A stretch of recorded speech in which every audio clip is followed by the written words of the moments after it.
I've had a very complicated relationship with God my entire life, from a child to even up until this movement. I struggled because of things that happened in my life, that happened to family and friends, and it was hard for me to. It was just hard for me to believe at times that He would allow whatever your God may be, a higher power, would allow some of these things to happen to people. I lost a friend early on to leukemia when I was a kid. I have another friend that survived leukemia as a kid.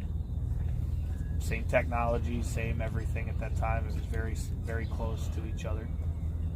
I had family members. I had a grandfather that passed away when I needed him the most. My dad wasn't around. My mom was raising 2 boys by herself. My grandfather was, that male role model that I think young boys, young men need in their life. I lost him early on. I struggled as a young adult. I struggled to find where I fit in and where my place was, as far as financially, job, everything. I had a problem with the hypocrisy of the church.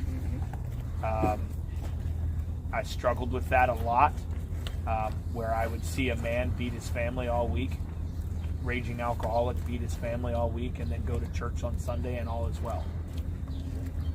That bothered me a lot, and it still bothers me. I lost my son in September, and that shook me to my core.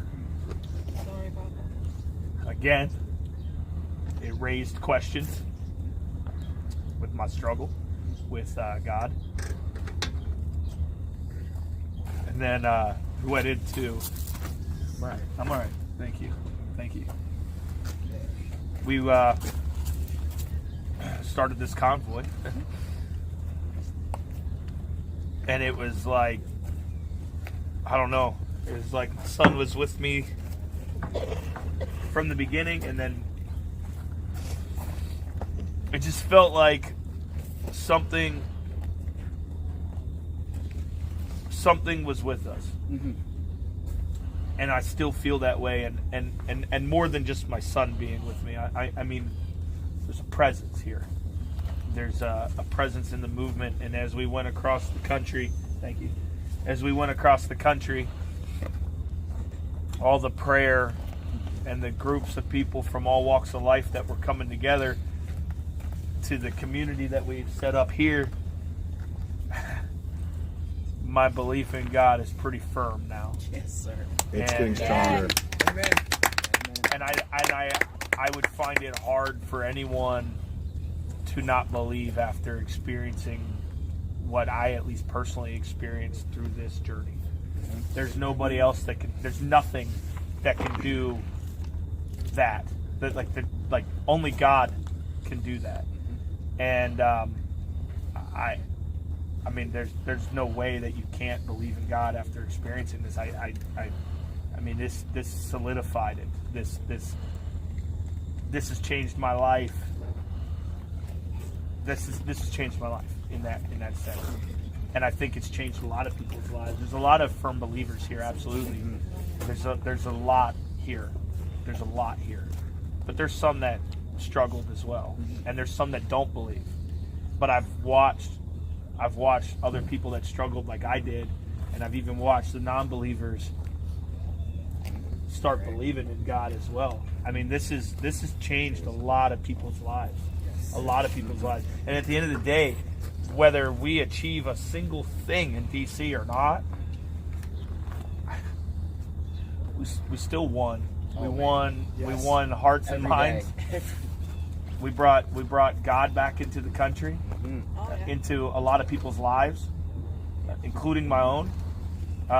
We have opened a lot of eyes, and we have created a community that I honestly, a month and a half ago, thought was impossible to have anymore. to me, the only thing that can make that possible is God. I don't think any person can make that happen. I think only God can make that happen. And it's been this experience that made me believe that and feel it. And I think of myself as a free thinker. Like, I'm very open-minded to everything. I try to listen and consider others and their opinions and their beliefs and their, I read a lot. Well, I listen a lot to audiobooks. Right, there you go. I drive, so, I listen a lot. So I would never judge anyone for not believing, especially as somebody that has struggled myself through my entire life. But I believe, and I believe I found God in this process to a point that I don't think I would ever waver again. No matter what happens in my life, I don't think I would ever waver again like I did as a young man.